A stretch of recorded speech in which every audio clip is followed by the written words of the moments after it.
बिस्मिल्लाहिर्रहमानिर्रहीम। Dear students, अस्सलाम वालेकुम। पैरेलल एंड डिस्ट्रीब्यूटेड कंप्यूटिंग में आज हम टॉपिक देखेंगे शेयर्ड मेमोरी प्रोग्रामिंग। उसमें फिर फर्दर डिफरेंट टेक्निक्स हैं, डिफरेंट चीज़ें हैं जो इम्प्लीमेंट की जा सकती हैं। थ्रेड्स हैं, P threads, locks and semaphore, जो हमने इसमें कोर्स आउटलाइन में देखनी है। और ये आप देख सकते हैं अपनी कोर्स आउटलाइन में। ये आपका टॉपिक है shared memory programming, threads, P threads, locks and semaphore. Okay, shared memory multi processor. ज़ाहिरी बात है जब शेयर्ड मेमोरी का कॉन्सेप्ट आएगा, वैसे तो हम इसको थ्योरेटिकली पहले थोड़ा सा देख चुके हैं। जब शेयर्ड मेमोरी का कॉन्सेप्ट आएगा तो वो शेयर का जहाँ पे भी कॉन्सेप्ट आता है वो किसी चीज़ के दरमियान, ज़्यादा चीज़ों के दरमियान कोई चीज़ शेयर होती है ना, ठीक है। तो यहाँ पर जो मेमोरी है ये मल्टी प्रोसेसर्स के दरमियान में शेयर्ड है। चाहे वो प्रोसेसर मल्टी कोर हो या फिर वो मल्टी प्रोसेसर्स हों, तो प्रोसेसर ज़्यादा होंगे, मेमोरी एक होगी जो कि शेयर्ड होगी। Any memory location can be accessible by any of the processors. जो भी आपकी मेमोरी है, जितनी भी मेमोरी है, वो किसी भी प्रोसेसर, कोई भी प्रोसेसर उसको एक्सेस कर सकता है। A single address space exist, meaning that each memory location is given a unique address with in a single range of addresses. तमाम प्रोसेसर्स को वो सेम मेमोरी लोकेशंस अवेलेबल हैं। कोई भी प्रोसेसर किसी भी मेमोरी लोकेशन को एक्सेस कर सकता है directly. For small number of processors common architecture is the single बस आर्किटेक्चर। अब इसमें शेयर्ड मेमोरी के आर्किटेक्चर हमने प्रीवियस कुछ पढ़े भी हैं, यूनिफॉर्म, नॉन यूनिफॉर्म। लेकिन अगर आपके प्रोसेसर्स छोटे हैं, मतलब छोटे से मतलब स्मॉल नंबर ऑफ हैं, कम हैं, तादाद में कम है, तो उसके लिए जो कॉमन आर्किटेक्चर है वह सिंगल बस, मतलब एक आपकी कॉमन बस होगी। बस से मुराद जो डाटा ट्रैवल करता है, जो वायर्स हैं। तो सिंगल बस आर्किटेक्चर एक आपका कॉमन आर्किटेक्चर है शेयर्ड मेमोरी के लिए। जैसे ही आप देख सकते हैं कि ये आपके प्रोसेसर्स हैं डिफरेंट, और मेमोरी मॉड्यूल्स आपके ये उनके साथ शेयर्ड हैं। ये आपके प्रोसेसर हैं लेफ़्ट साइड पे, और ये आपके मेमोरी मॉड्यूल्स हैं।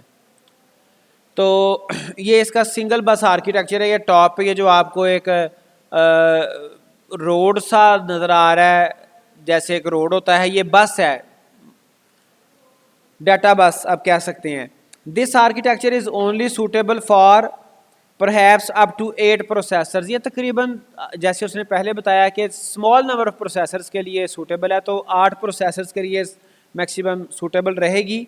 Because the bus can only B use by one processor at a time. एक वक्त में चूंकि एक प्रोसेसर ने उसको यूज करना है, वो बाकी प्रोसेसर यूज नहीं कर पाएंगे।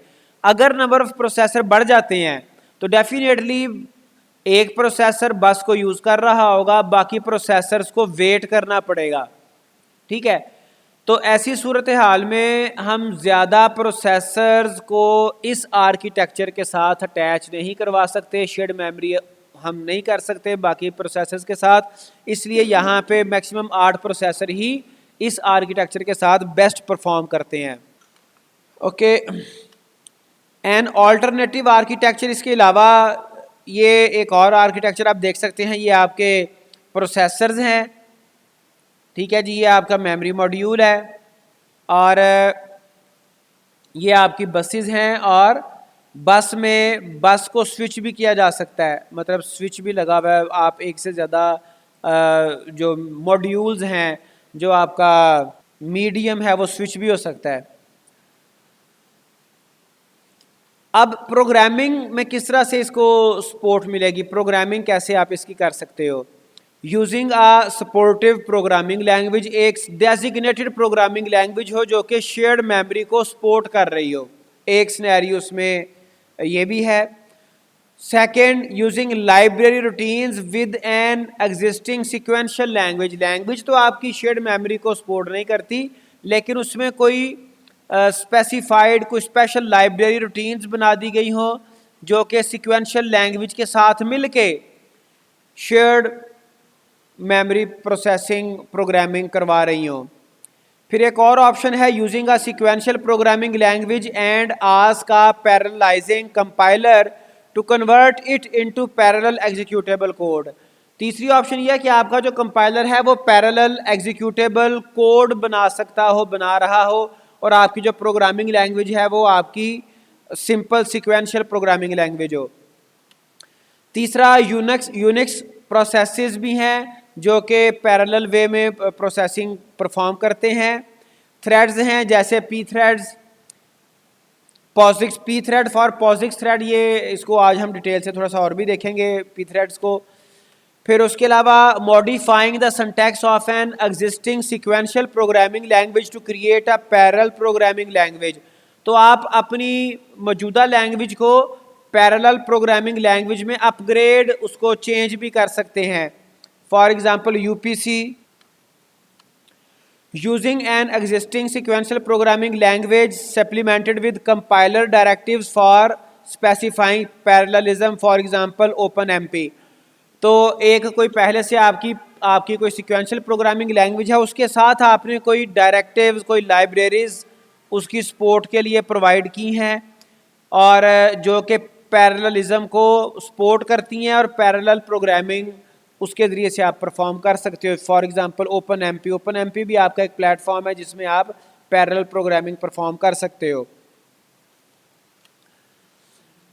अब इसके डिफरेंट जो कंस्ट्रक्ट हैं, डिफरेंट तरीकों से जो आप पैरेललिज्म को अचीव करते हो, उसमें सबसे पहले क्रिएटिंग कंकरेंट प्रोसेसेस। मेन आपका टास्क है आपने कंकरेंट प्रोसेसेस क्रिएट करने हैं। फोक ज्वाइन ये एक मैकेनिज्म है कंकरेंट प्रोसेसेस को क्रिएट करने का।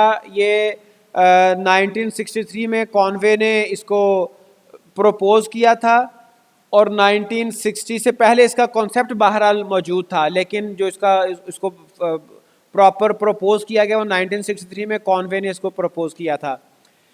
इन द ओरिजिनल कंस्ट्रक्ट पहले ये भी आप समझ लें कि कंस्ट्रक्ट किसे कहते हैं। जैसे आपके प्रोग्रामिंग में डिफरेंट कंस्ट्रक्ट होते हैं, मतलब आप एक इफ़ कंडीशन अगर यूज़ करते हो, इफ़ स्ट्रक्चर भी उसे कहते हैं, वो स्ट्रक्चर है, कंस्ट्रक्ट है एक, जिसमें क्या होता है कि जी कंडीशन की बेस पर दो डिफरेंट आपके पाथ होते हैं स्टेटमेंट्स के, जिनमें से एक पाथ फॉलो किया जाएगा इफ एल्स में, और स्विच आपका स्ट्रक्चर है, कंस्ट्रक्ट है। अब यहाँ पर कौन कौन से कंस्ट्रक्ट, जो एक उसने बताया ऐसा कंस्ट्रक्ट जो कि कंकरेंट प्रोसेसेस को क्रिएट करता है। In the original construct a fork statement generates one new path for a concurrent process and the concurrent processes use the join statement at their end. तो फॉक का concept क्या है कि ये एक नया पाथ, पैरेलल पाथ क्रिएट कर देता है, एक सेपरेट नई प्रोसेसिंग का एक रास्ता क्रिएट कर देता है। जब वो प्रोसेसिंग मुकम्मल हो जाती है तो उसके बाद प्रोसेसिंग मुकम्मल होने के बाद ज्वाइन ऑपरेशन चलता है जो कि उसको अपने मदर पार्ट के साथ, जो प्रोसेस है उसके साथ ज्वाइन करवा देता है। तो यूनिक्स हैवीवेट प्रोसेसेस भी एक कंस्ट्रक्ट है पैरेललिज्म के लिए। द यूनिक्स सिस्टम कॉल, इसमें भी फोक ज्वाइन चल रहा होता है यूनिक्स सिस्टम हैवीवेट प्रोसेसेस में। The Unix system call fork creates a new process. अब यहाँ पे क्या होता है यूनिक्स में, ये जब फोक को कॉल करता है तो एक नया प्रोसेस क्रिएट हो जाता है। द न्यू प्रोसेस चाइल्ड, वो जो नया होगा उसे चाइल्ड प्रोसेस भी कहेंगे, is an exact copy of the calling process. वो बिल्कुल एक जो प्रोसेस उसको कॉल कर रहा है उसकी एक नई कॉपी बन जाती है, except that it has a unique process ID. सिर्फ उसका प्रोसेस आईडी डिफरेंट होता है, प्रोसेस का सारा कुछ सेम होगा, उसकी एड्रेस स्पेस, उसका स्टैक, सारा कुछ सेम होगा, सिर्फ उसका प्रोसेस आईडी डिफरेंट हो जाएगा। It has its own copy of the parents variable. Parent process के जो भी डाटा है, वेरिएबल्स हैं, चाइल्ड प्रोसेस की एक सेपरेट कॉपी क्रिएट की जाएगी। They are assigned the same values as the original variables initially, और जो उन वेरिएबल्स की वैल्यू स्टार्ट पे थी वही वैल्यूज इसको चाइल्ड प्रोसेस को भी असाइन कर दी जाएंगी। The forked process starts execution at the point of the fork. जहां पर फोक प्रोसेस कॉल होगा जहां पर नया चाइल्ड प्रोसेस क्रिएट होगा, जहां पर चाइल्ड प्रोसेस क्रिएट होगा वहां से उसकी एग्जीक्यूशन स्टार्ट हो जाएगी। On success fork return 0 to the child process and returns the process ID of the child process to the parent process. और जब फोक सक्सेसफुली अपना काम, वो जो नया प्रोसेस है वो सक्सेसफुली अपना काम मुकम्मल कर लेगा तो वो रिटर्न करेगा 0 और उसके साथ ही रिटर्न कर देगा process ID of the child process to the parent process. साथ ही वो पेरेंट प्रोसेस की तरफ रिटर्न हो जाएगा, जहां उसकी प्रोसेसिंग मुकम्मल होगी वापस वो पेरेंट प्रोसेस की तरफ रिटर्न कर जाएगा। Processes are joined with the system call wait and exit, और वो ज्वाइनिंग वेट एंड एग्जिट उसमें फर्दर एक फंक्शन चल रहे होते हैं जिनकी बेस पे वेट एंड एग्जिट की बेस पे वो आपस में ज्वाइन कर जाते हैं। जैसे इस डायग्राम से आपको आइडिया हो जाता है कि ये आपका मेन प्रोग्राम था और ज़ाहिरी बात है प्रोग्राम एक प्रोसेस है, और जब ये चल रहा था इसकी प्रोसेसिंग तो इस पॉइंट पे फोक किया गया। फोक से क्या होगा कि एक नया चाइल्ड प्रोसेस क्रिएट हो जाएगा और ये चाइल्ड प्रोसेस ने साथ ही क्रिएशन के साथ ही अपनी प्रोसेसिंग शुरू कर दी। फिर यहाँ पे मज़ीद एक फोक कॉल किया गया और ये एक नया प्रोसेस क्रिएट हो गया। फिर इसने अपनी प्रोसेसिंग शुरू कर दी, फिर ये फोक के ज़रिए से नया प्रोसेस क्रिएट हुआ। ठीक है जी, इसने प्रोसेसिंग शुरू कर दी और जैसे जैसे जो चाइल्ड प्रोसेस अपनी प्रोसेसिंग कंप्लीट करेगा वो ज्वाइन के साथ क्या करेगा, वो अपने पेरेंट प्रोसेस के साथ ज्वाइन कर जाएगा, वो सिमटता चला जाएगा और अल्टीमेटली ये ज्वाइन इसके साथ कर जाएगा, ये वाला अपने पेरेंट के साथ ज्वाइन कर जाएगा और ये वाला जो है अपने पेरेंट के साथ ज्वाइन कर जाएगा। ठीक है जी, तो ये कॉन्सेप्ट था फोक एंड ज्वाइन का। अच्छा, उसके बाद एक और कंस्ट्रक्ट है थ्रेड्स की सूरत में। अब ये थ्रेड्स ऑपरेटिंग सिस्टम में इसका एक कॉन्सेप्ट पाया जाता है। ये लाइट वेट प्रोसेसेस होते हैं as compare to processes. Heavy weight process completely separate program with its own variable stack and memory allocation. तो हैवी वेट प्रोसेसेस वो कॉम्प्लेक्स होते हैं, वो मेमोरी उनकी अपनी होती है, वेरिएबल स्टैक उनका अपना होता है, लेकिन जो थ्रेड्स हैं वो लाइट वेट प्रोसेसेस भी कहलाते हैं। Threads shares the same memory space and global variables between routines.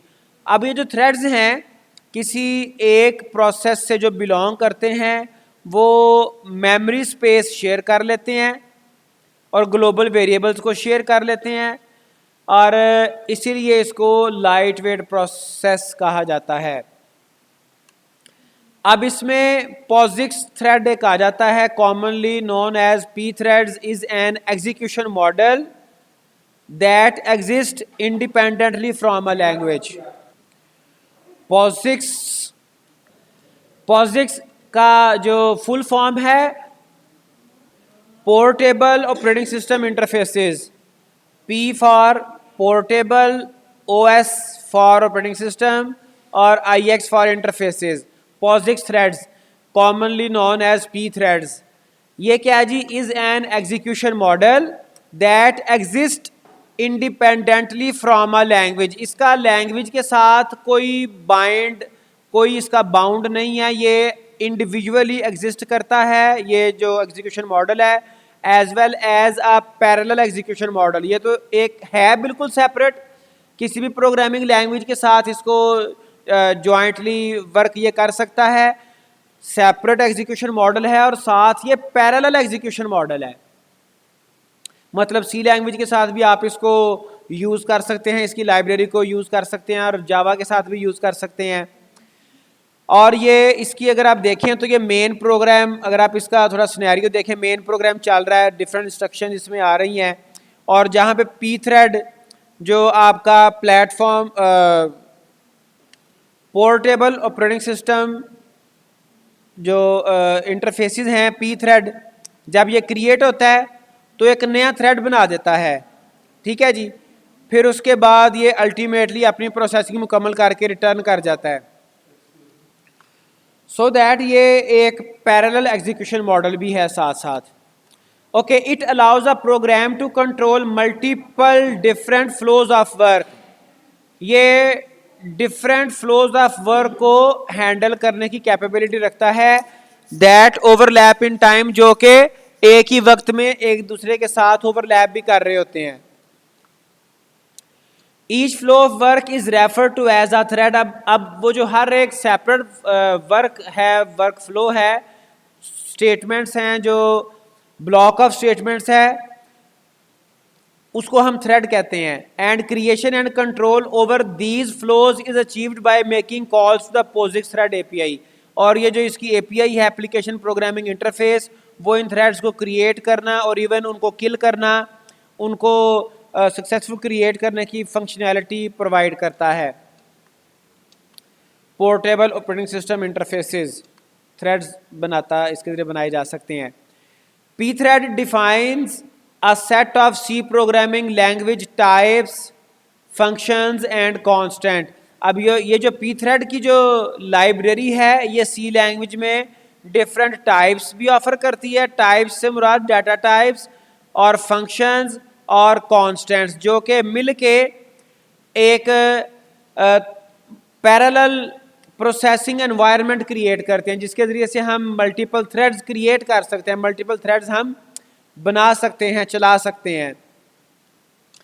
It is implemented with a pthread.h header file and a thread library. इसके साथ हमें एक हेडर फाइल भी यूज़ करना पड़ती है विच इज़ pthread.h, और इसकी अपनी एक लाइब्रेरी है।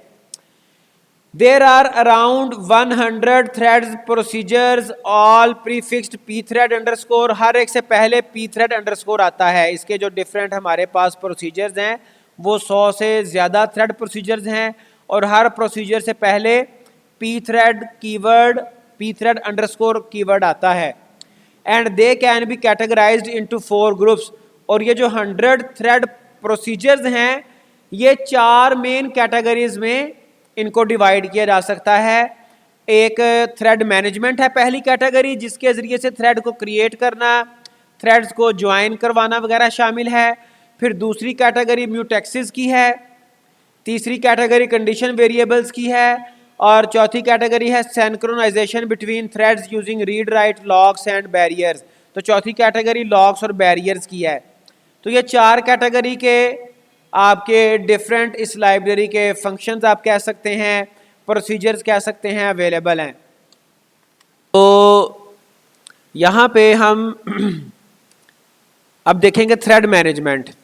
तो जो थ्रेड मैनेजमेंट है ये क्या जी, thread operations include thread creation, termination, synchronisation, joins, blocking, scheduling, data management and process interaction.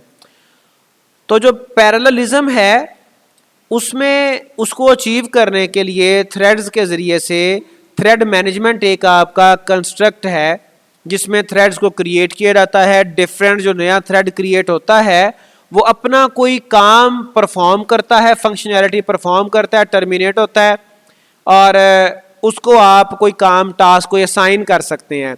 तो इससे रेलिवेंट हम प्रोग्राम देख लेते हैं ताकि हमें थोड़ा सा आइडिया हो जाए कि किस तरह से हम थ्रेड्स को क्रिएट करते हैं। चूँकि लास्ट टाइम भी मैंने आपको pthread का हवाला दिया था, जो आपके POSIX थ्रेड हैं। pthread की बाकायदा एक लाइब्रेरी अवेलेबल है, ठीक है जी। तो इसमें ये सिंपल सा प्रोग्राम है, देखें ये आपका C प्रोग्राम है जिसमें ये pthread.h हेडर फाइल इंक्लूड की गई है, ठीक है जी। और ये एक फंक्शन है, फंक्शन का नाम है प्रिंट हेलो, और ये कोई आर्बिट्रेरी डाटा आर्ग्यूमेंट ले रहा है और रिटर्न भी करेगा वॉइड कोई डाटा। इसमें हो क्या रहा है, एक इंटीजर टाइप का माई डाटा वेरिएबल लिया गया और यहाँ पे pthread underscore detach function use किया गया, और जो थ्रेड क्रिएट किया था वो कोई डाटा लेके आएगा, वो डाटा यहाँ पे वो प्रिंट हो जाएगा, और pthread जो है, जो थ्रेड क्रिएट हुआ वो एग्जिट कर जाएगा। अब ये एक फंक्शन है, ये फंक्शन कॉल कब होना है, ये मेन फंक्शन में आ जाए, चूंकि एग्जीक्यूशन तो आपको पता मेन फंक्शन से स्टार्ट होती है, ठीक है जी। यहां पर ये एक वेरिएबल है RC के नाम से, ये हम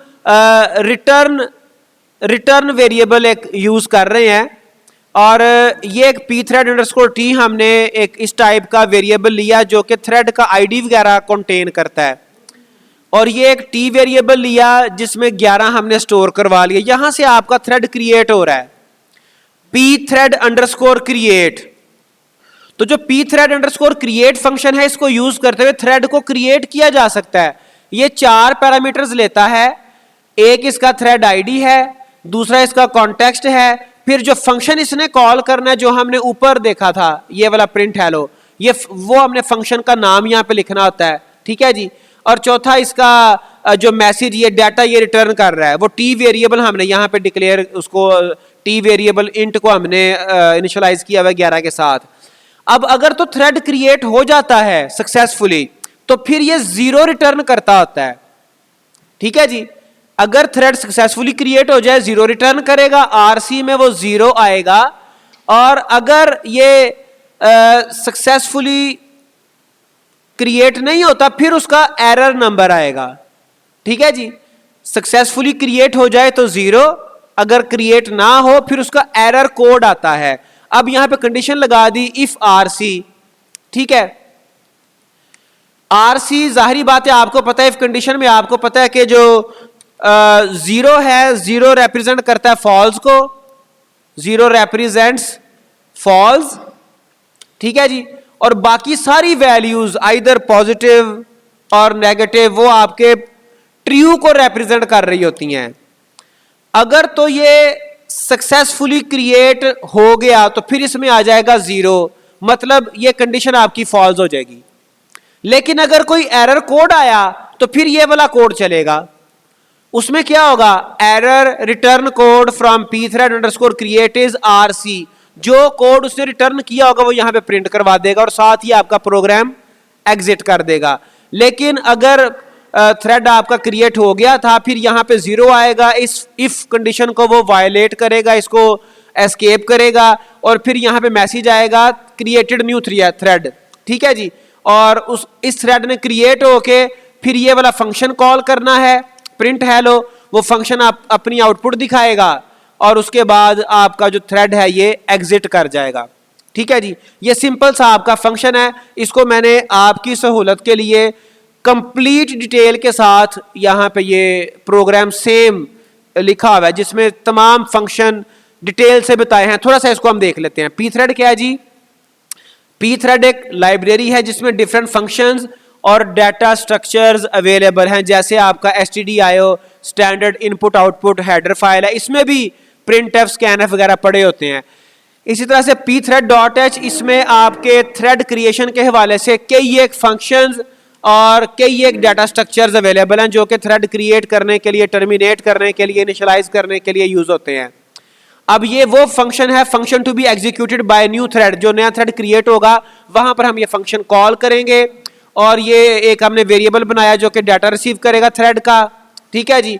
और ये P thread underscore detach, detach क्या करता है, the P thread detach function shall indicate to the implementation that storage for the thread can be reclaimed when that thread terminate।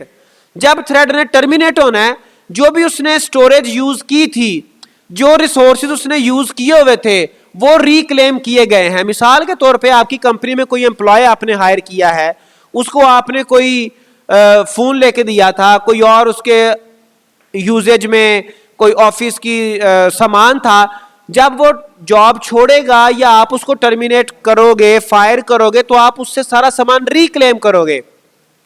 तो जब आपका थ्रेड टर्मिनेट करेगा डिटैच होते वक्त, वो अपने सारे रिसोर्सेज वो रिक्लेम उससे होंगे, ठीक है जी।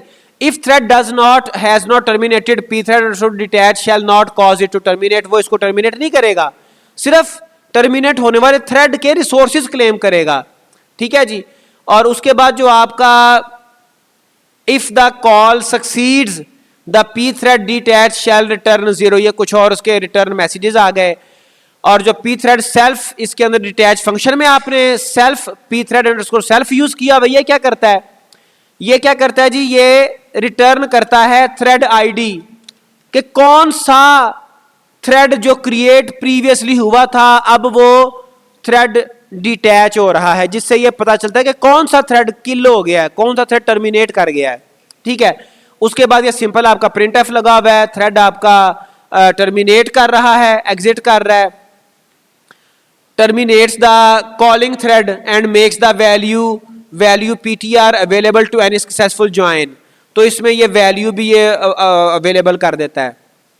उसके बाद ये आपका मेन फंक्शन आ गया आरसी, ये रिसीव करेगा return value for thread creation. Thread create करते वक्त जो उसने वैल्यू रिटर्न करनी, मैं आपको बता चुका हूं कि क्रिएशन अगर सक्सेसफुल होती है तो 0 रिटर्न करता है।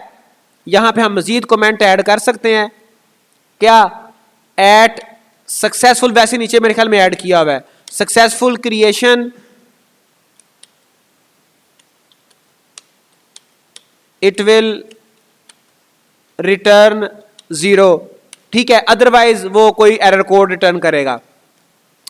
और पी थ्रेड अंडरस्कोर टी जो है, इसमें थ्रेड आईटी आता है। It is basically an integer use to identify the thread in the system. कोई एक आईडी है, कोई एक इंटीजर है, जो कि आपके सिस्टम में तो सैकड़ों थ्रेड्स हो सकते हैं, तो किसी भी थ्रेड को आइडेंटिफाई करने के लिए, रिकॉग्नाइज करने के लिए P thread underscore T variable use होता है। ठीक है जी। अच्छा, उसके बाद after declaring thread ID we call the P thread create, वो आगे हम कॉल कर रहे हैं। अब ये जो टी वेरिएबल है, ये सिर्फ कोई भी आर्बिट्रेरी डाटा हमने पास किया, यहां पे आप 11 की बजाय 21 कर दें, ये डाटा सिर्फ पास हो रहा है कि थ्रेड डाटा भी कंटेन करते हैं। फिर ये आपका थ्रेड क्रिएट हो गया। 4 इसके पैरामीटर थे, मैं आपको पहले बता दिए हैं। पहला पैरामीटर है आपका थ्रेड आईडी, ठीक है जी।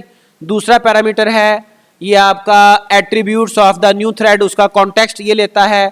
और उसके बाद तीसरा थ्रेड है आपका जो फंक्शन कॉल करना है, उस फंक्शन का आप नाम लिखते हो।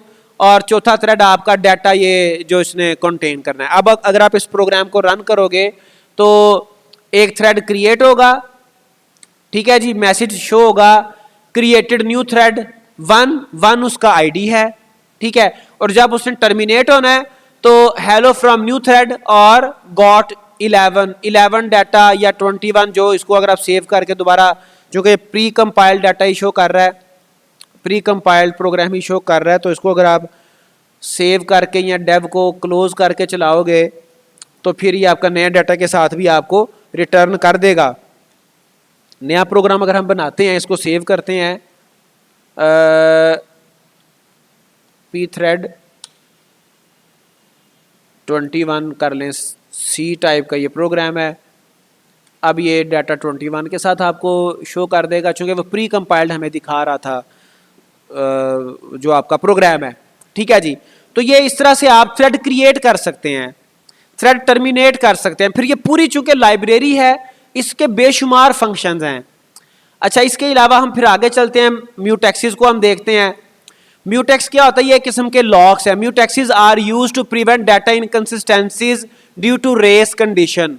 जब रिसोर्स आपका एक होगा, उस रिसोर्स को यूज करने वाले, जैसे हम एक कहावत उर्दू में इस्तेमाल करते हैं, एक इनार सौ बीमार, तो किसी एक चीज के तलबगार ज्यादा होंगे, वहां पर रेस कंडीशन आ जाती है आपके ऑपरेटिंग सिस्टम में, ठीक है। A race condition often occurs when 2 और more threads need to perform operations on the same memory area, और 2 और more operation required a same resource, वहां पे रेस कंडीशन आती है। But the result of the computation depends on the order in which these operations are performed, ठीक है। Result आपके किसी एक ऑर्डर के ऊपर डिपेंड कर रहे हैं, ठीक है जी। प्रीवियस लेक्चर्स में आपको याद होगा हमने कैशेस देखी थी, 2 तरह की कैश हमने देखी थी। एक आपकी कोहेरेंट कैशेस थी, एक आपकी इनकोहेरेंट कैशेस थी, ठीक है। कोहेरेंट कैशेस आपकी कंसिस्टेंट डाटा शो करती थी, इनकोहेरेंट आपकी कंसिस्टेंट डाटा शो नहीं करती थी। तो यहां पर रेस कंडीशन में भी ऐसा ही होता है, आपकी कंप्यूटेशंस का कोई एक स्पेसिफिक ऑर्डर है, अगर वो ऑर्डर फॉलो ना किया जाए तो फिर आपके पास जो डाटा आपको मिलता है वो रॉन्ग इंफॉर्मेशन मिलती है, रॉन्ग डाटा मिलता है, ठीक है। तो इस कंडीशन को, इस रेस कंडीशन को अवॉइड करने के लिए म्यूटेक्सेस यूज किए जाते हैं।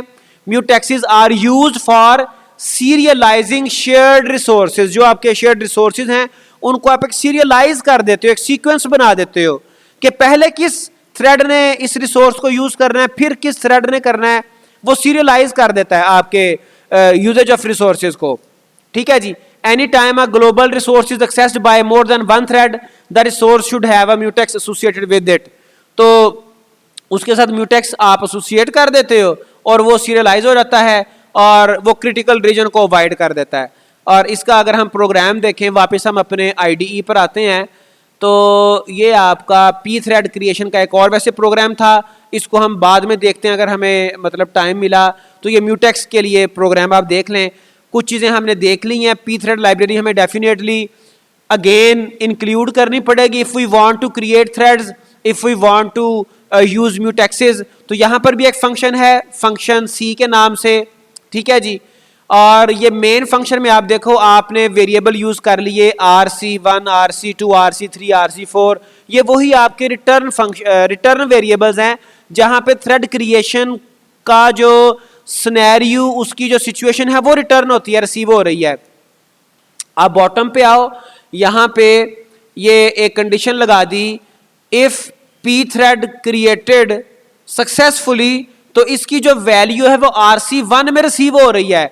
हम ये बात पहले डिस्कस कर चुके हैं कि अगर थ्रेड आपका सक्सेसफुली क्रिएट हो जाए तो वो 0 रिटर्न करता है। ठीक है जी। और जो 0 है, अगर इफ में 0 आ गया तो ये आपका इफ वायलेट हो जाएगा, आपका इफ अवॉइड हो जाएगा। ठीक है जी। 0 कब आएगा?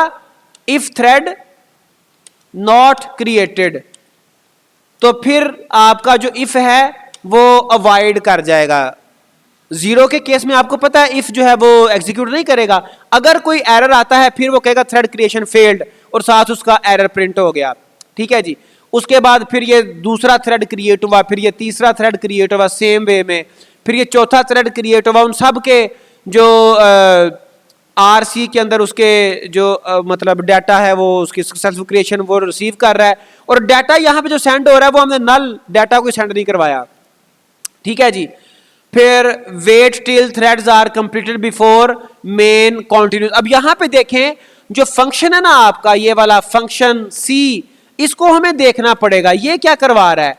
यहां पर म्यूटेक्सेस यूज किए हुए हैं, और म्यूटेक्सेस क्या है? ये आपके लॉक्स हैं, ये रिसोर्स को लॉक करता है। ठीक है।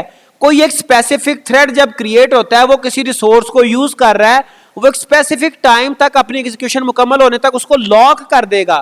फंक्शन C हर थ्रेड में कॉल हो रहा है, और ये क्या कर रहा है ये देखें, यहां पे इसकी डिटेल देख लें।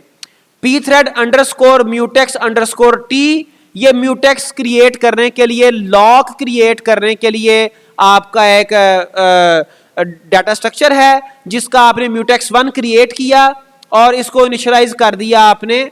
ठीक है जी। और साथ एक काउंटर वेरिएबल है 0, काउंटर वेरिएबल आपने यूज किया। जब भी आपका एक कोई थ्रेड क्रिएट होगा और वो इस फंक्शन को कॉल करेगा और उसके साथ ही आपके काउंटर में प्लस प्लस हो जाएगा। ठीक है। ये देखें फंक्शन कॉल होगा, साथ ही काउंटर में प्लस प्लस हो जाएगा, जिससे हमें यह भी आइडिया हो जाएगा कि कितने थ्रेड्स ने इस फंक्शन को कॉल किया है, और काउंटर हमें यह बताएगा कि कितने थ्रेड क्रिएट होकर टर्मिनेट हो गए हैं। अगर आप इस प्रोग्राम को कंपाइल एंड रन करते हो तो आपको ये 4 थ्रेड क्रिएटेड नजर आएंगे, counter value 1, counter value 2, counter value 3, counter value 4। चूंकि हमने थ्रेड क्रिएशन में कोई डाटा भी रिटर्न नहीं करवाया, वहां पे हमने चौथा पैरामीटर, चौथी वैल्यू नल पास की हुई थी। सिर्फ एक वेरिएबल है काउंटर वेरिएबल जो हमने जिसको इंक्रीज करवाया था, इंक्रीमेंट करवाया था। और ये सिर्फ डिमॉन्स्ट्रेशन है कि आप किस तरह से किसी भी वेरिएबल को एक स्पेसिफिक टाइम के लिए लॉक कर सकते हो।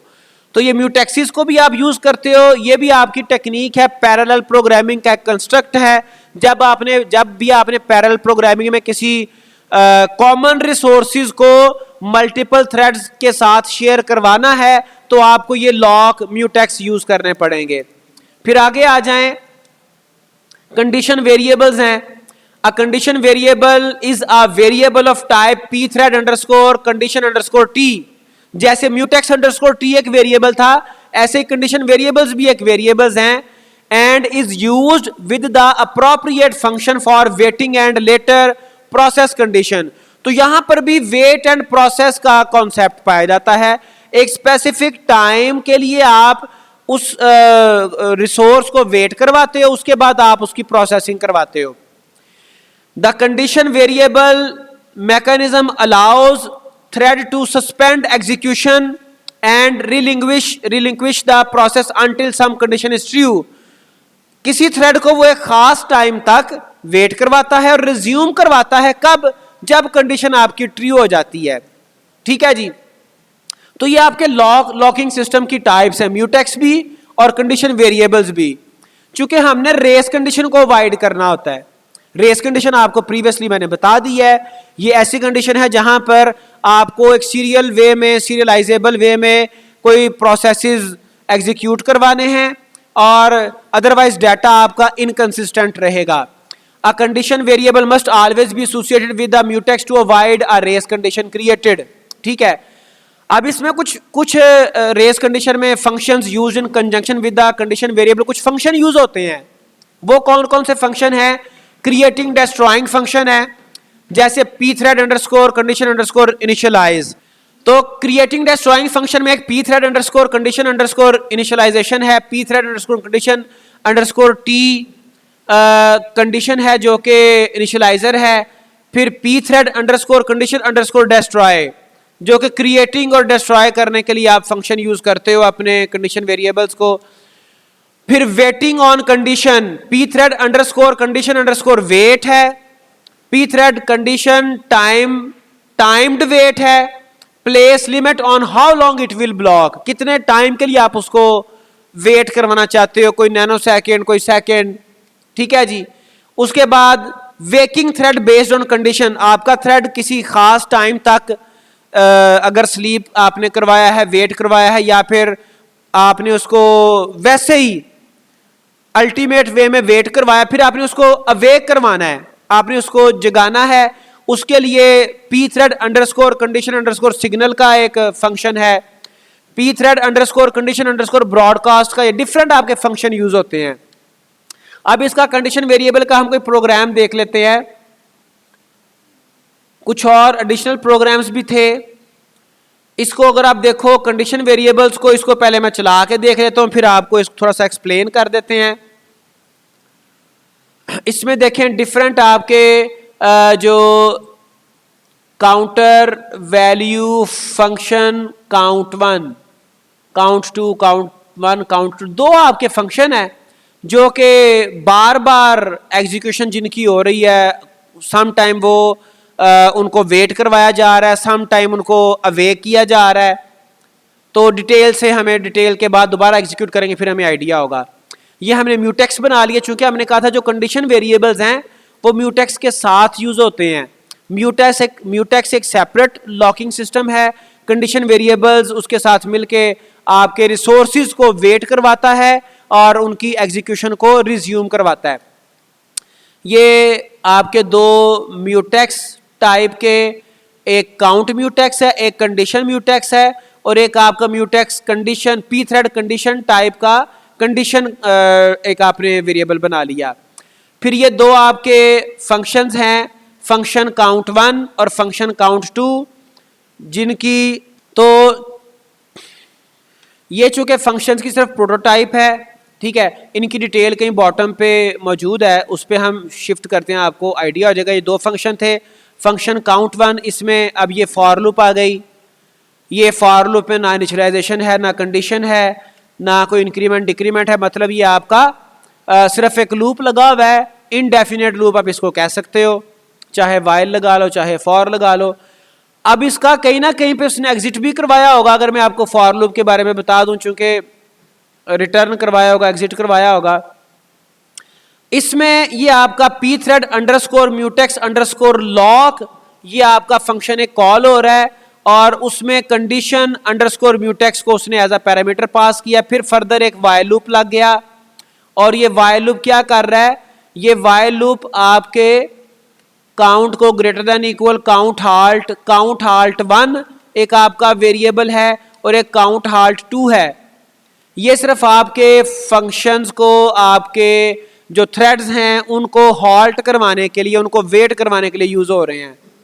पी थ्रेड अंडरस्कोर जो वेट है ये वेट करवाता है किसको, ये आपका कंडीशनल, ये एक फंक्शन था, और दूसरा पैरामीटर आपका ये म्यूटेक्स है। दोनों यूज इसमें पैरामीटर यूज होते हैं। और ये बॉटम पे देखें, जब भी ये वाला फंक्शन एक दफा भी कॉल होगा, फंक्शन काउंट 1, तो काउंटर में जो काउंटर वेरिएबल है, काउंट वेरिएबल है, उसमें प्लस प्लस हो जाएगा, जिसकी वजह से आपने देखा था काउंट 1 2 3 4 सो ऑन प्रिंट हो रहा था। फिर दूसरा फंक्शन है फंक्शन काउंट 2, इसमें यहां पे हम हाल्ट करवा रहे थे, यहां पे हम वेट करवा रहे थे, यहां पे हम अपने थ्रेड्स को अवेक करवा रहे होंगे। ये उसको सिग्नल जा रहा है। हमने देखा था कि जो सिग्नल फंक्शन है ये हमारे थ्रेड को वेक करने के लिए यूज होता है। ये देखें, waking thread based on condition. तो ये जो आपका सिग्नल फंक्शन है और ब्रॉडकास्ट फंक्शन है, ये थ्रेड को अवेक करने के लिए, उसको रिज्यूम एग्जीक्यूशन करवाने के लिए। तो इस फंक्शन में आपकी एग्जीक्यूशन रिज्यूम हो रही है। तो थ्रेड आपका क्रिएट होता है, एक फंक्शन उसको वेट करवा रहा है, हाल्ट कर रहा है, उसकी फंक्शनैलिटी को वो पॉज कर रहा है, दूसरा फंक्शन फंक्शनैलिटी को रिज्यूम करवा रहा है। लेकिन दोनों फंक्शन कॉलिंग में आपका जो काउंटर वेरिएबल है वो उस पे हम इंक्रीमेंट करवा रहे हैं, ठीक है, जिसकी बेस पे आप देख सकते हो कि जो आपका ये काउंटर वैल्यू फंक्शन काउंट 1, इसमें 1 आ गया, काउंट 1, इसमें 2 आ गया, दो आपके फंक्शन है काउंट 1 काउंट 2, वो दोनों पहले आपके हाल्ट हुए, क्रिएट होने के बाद उनको वेट करवाया गया, फिर जब उनको रिज्यूम किया गया, फंक्शन 2 पहले रिज्यूम हुआ, फंक्शन 1 बाद में रिज्यूम हुआ, और लेकिन काउंटर वेरिएबल आपका प्लस प्लस हो गया, 3 हो गया, यहाँ पे 4 हो गया। फिर उसके बाद ये आपका जो काउंट 2 है इसको स्लीप करवाया गया, वेट करवाया गया, एंड सो ऑन, ठीक है जी। तो ये आप म्यूटेक्सेस या कंडीशन वेरिएबल्स या डिफरेंट जो थ्रेड्स हैं आप क्रिएट करते हो पैरेलल प्रोग्रामिंग को अचीव करने के लिए। तो यहां तक आप ये ना समझें कि हमने पैरेलल प्रोग्रामिंग के चंद फीचर्स सिर्फ देखे हैं, सिर्फ मैंने आपको बताया है किस तरह से काम होता है। ये कुछ सैंपल प्रोग्राम्स हैं। जब भी आप कोई रियल टाइम कोई भी अकॉर्डिंग टू सिनेरियो कोई आप एप्लीकेशन बनाते हो, कोई आप सिनेरियो क्रिएट करते हो, तो उसमें डिफरेंट इस पूरी लाइब्रेरी को एक्सप्लोर करना पड़ सकता है, क्योंकि इस लाइब्रेरी में कई एक फंक्शंस हैं, कई एक इसके डाटा स्ट्रक्चर्स अवेलेबल हैं, जिनको आप मतलब यूज करते हुए अपनी पैरेलल प्रोग्रामिंग को अचीव कर रहे होते हो। तो आज के लिए इतना ही। टेक केयर, अल्लाह हाफिज।